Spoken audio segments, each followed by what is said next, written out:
Morning. Morning. Right to go.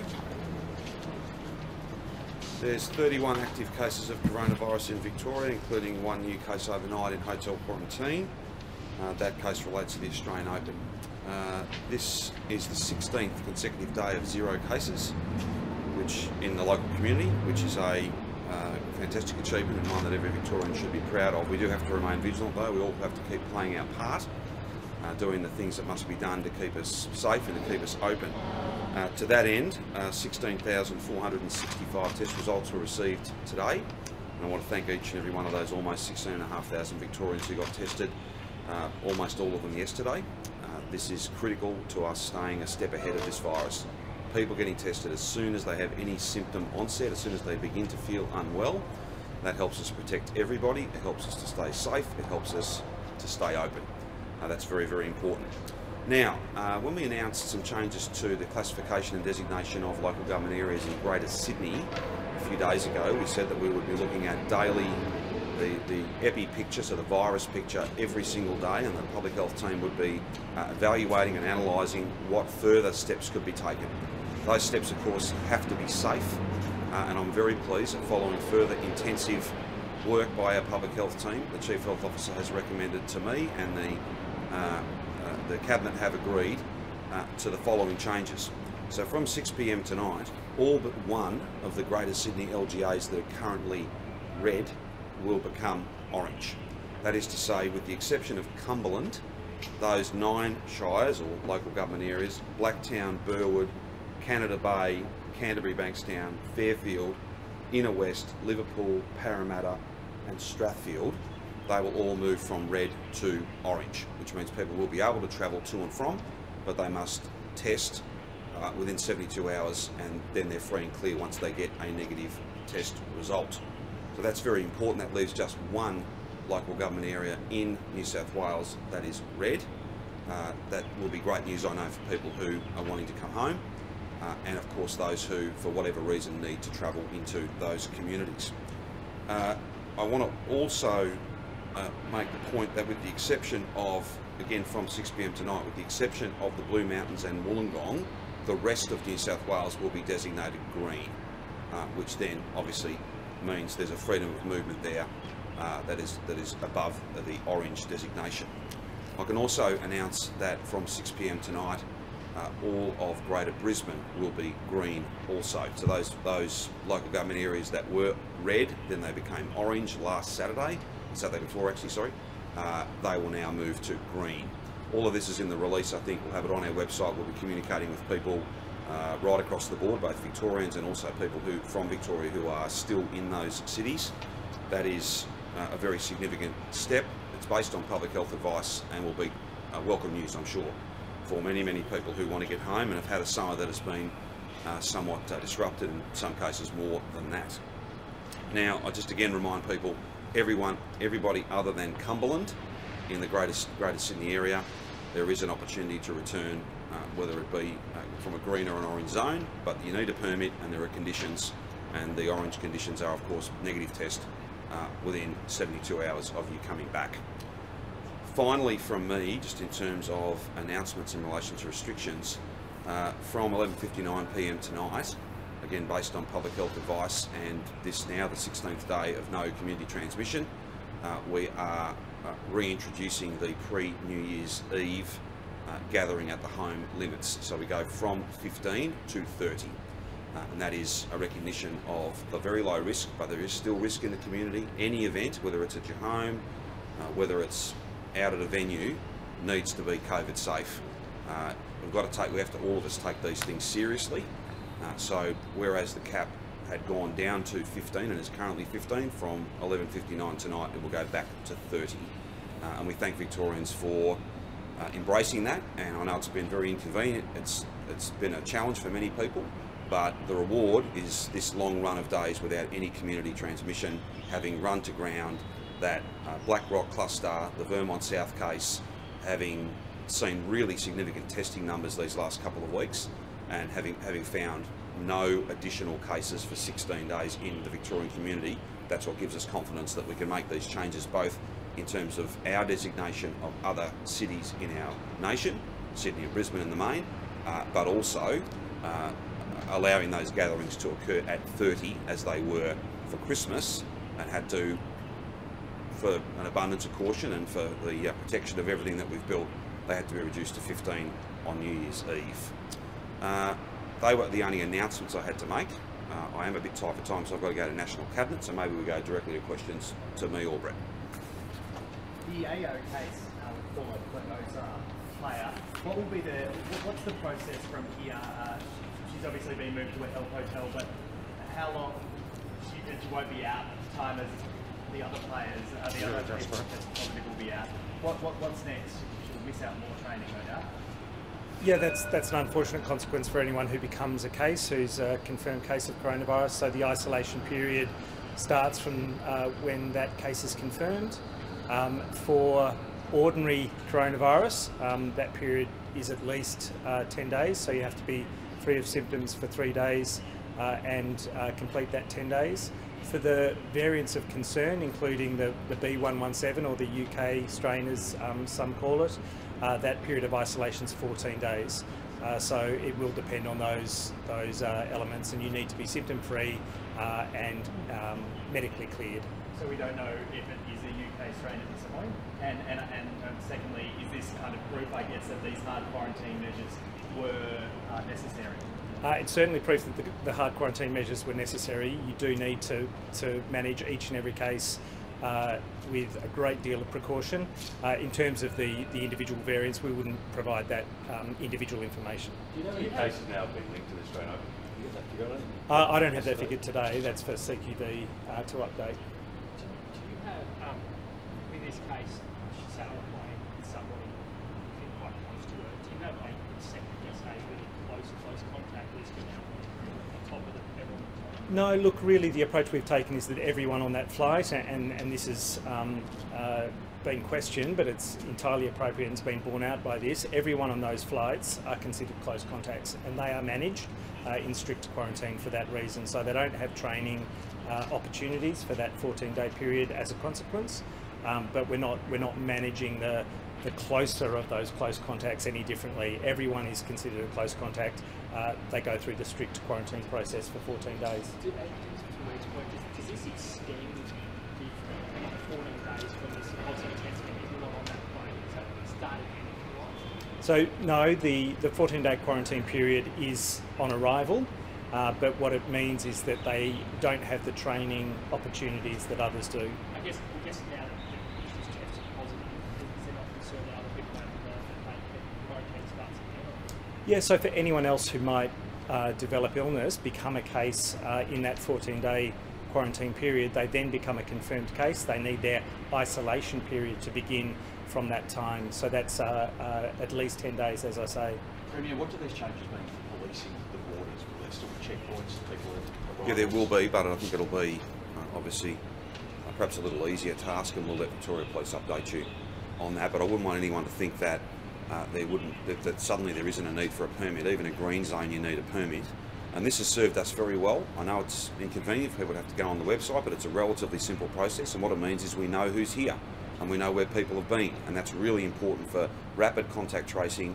If there were an outbreak, and our assumption is that there will be at some point, it's really important that we've got that data and got that information, and it's just an extension of every Victorian and indeed every Australian working together, playing our part, doing everything we can so that we're not just keeping Victoria safe and open, we're keeping the nation open. This is all consistent, I think, with National Cabinet's view that this is not over. We've all got to be vigilant. So even when we get to the point where all of Australia is green, yes. Because I mean, obviously it's police resources that are doing this.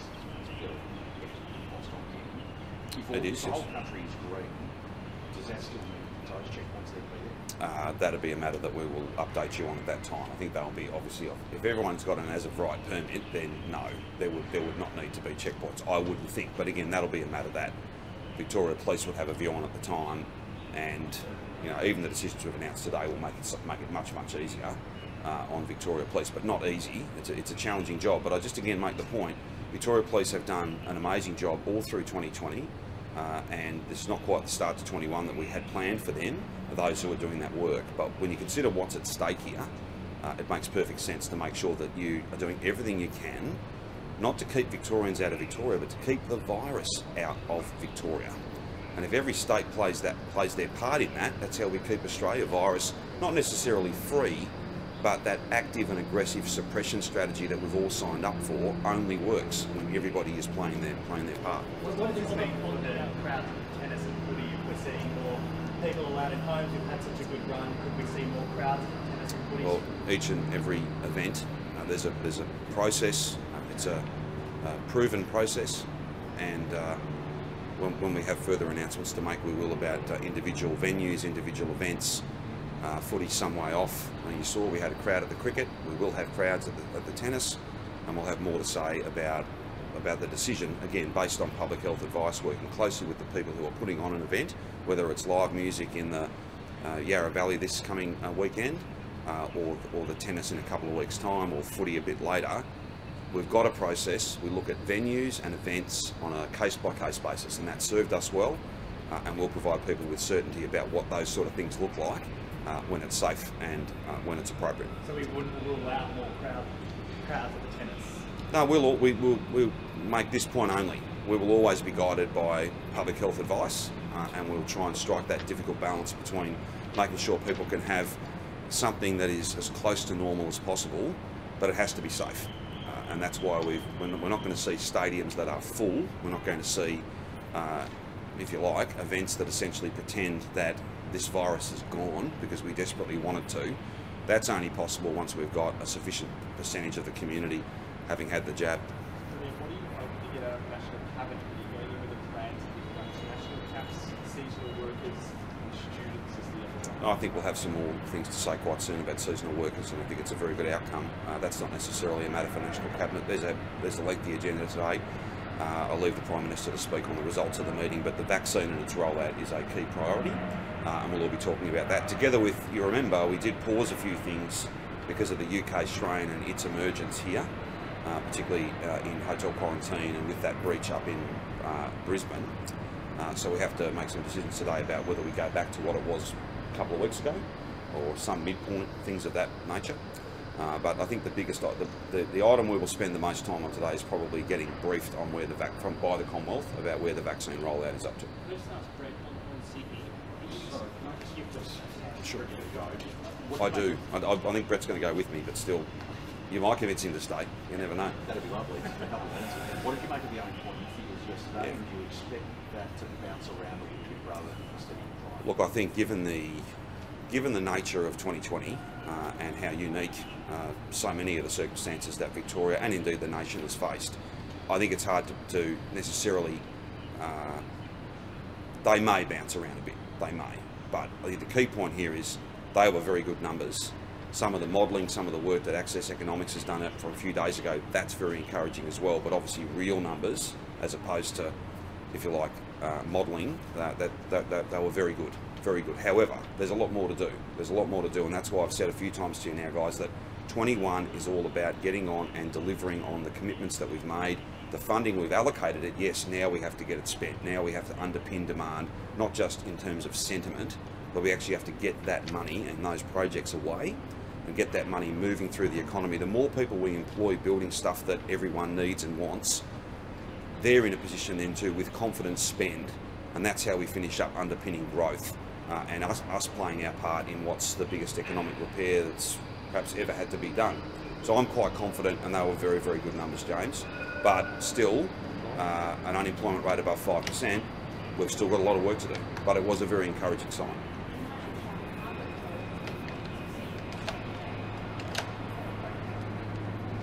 I do not support that. And, well, you know my views on a whole range of issues. I'm being honest with you, I do not support that. I don't believe that she has views that accord with the vast majority of people across our nation that see people, particularly from the LGBTIQ community, as equal and deserving of dignity, respect and safety. I don't believe she shares those views, and I don't believe she should be honoured because of that. Do you think we should rename the stadium? That's a matter for others. You've asked me a question about an Australia Day honour. I've answered it. I don't propose. Again, I'm like quite sick of talking about that person every summer. We finish up having this discussion in one form or another every single summer. I would prefer not to be giving oxygen to some of these views, but you've asked me a question and I've answered it honestly. I do not support that, but I don't give out those gongs. That's not a matter for me. That's for others. You might want to speak to them about why they think those views, which are disgraceful, hurtful, and cost lives, should be honoured. Isn't the point that elevating her in this manner, and we come here and we ask you and other people on the left respond similarly, is actually politically helpful to some people? I think calling out bigotry is always important. We've just had a debate in the Parliament of Victoria to outlaw the bigoted quackery that costs lives. My position on this has been consistent, and I don't seek to quarrel with people, but I'm asked a question and I've answered it. I'm not going to stand here for politeness sake and not live my values. And my values say those attitudes and the position of my government, and I think the vast majority of Victorians, they do not support that kind of hateful approach. They want to see us unified, they want to see us respected and respectful, and they want to see people able to, to live safely. And no one has the right to take that away from anybody else. And these views do that. They absolutely do. And this will come as no surprise to her or to anyone else, or it shouldn't. This has been my view every day of my public life, every day of my life. But anyway, I am. Do we really have to do this every single summer? But apparently we do. Well, no, I thought we might have not had to have this debate this summer. But anyway, others have saw fit to honour her in that way. They're not decisions that I make. You've asked me, do I support it? I've indicated no, and I've also given you a sense of why. Were there any other issue you want to talk to Brett? Please. No worries. Just with the Sydney and a place like Cumberland, do you think they're far away from becoming orange, or is the area still a deep concern for them? No, I certainly hope they're not far away. Obviously, some days of zero in New South Wales, we need to keep an eye on that, LGA in particular, but the fact that you've got consecutive days with no new cases and the previous cases really being in known close contacts is all encouraging. And so it might only be a matter of days before there's a change to that status. We do like to see that 14-day period of no new cases and no new exposure sites. So they're things to watch for Cumberland in particular. Well, people who have been granted that exemption and are returning from those areas of Sydney, the forces for you tonight have to isolate for 14 days overnight now. No, there'll be a review of all of those who've been granted exemptions with conditions of 14-day quarantine, and they'll be reached out to around the individual circumstances. And what are your views on protests, parades, gatherings on Australia Day? What is Well, obviously the public health advice is always framed in the directions. The directions give public gathering limits, indoors and outdoors. The public events framework is the framework that's given a particular size to other public events, but it goes through an assessment process of being COVID safe and having other risk mitigations in place. So, the concern about any protests is that they do not necessarily have those mitigations in place, and I would encourage any event organiser, protest or otherwise, to go through the public events process to make sure that those mitigations are locked in.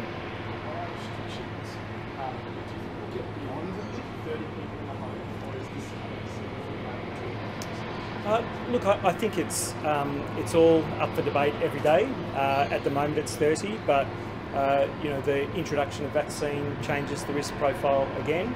If we see that happening from the beginning of March or mid-Feb, then we'll review in that context, and there is a potential for bigger private gatherings as well. Thanks all. Thanks very much, guys.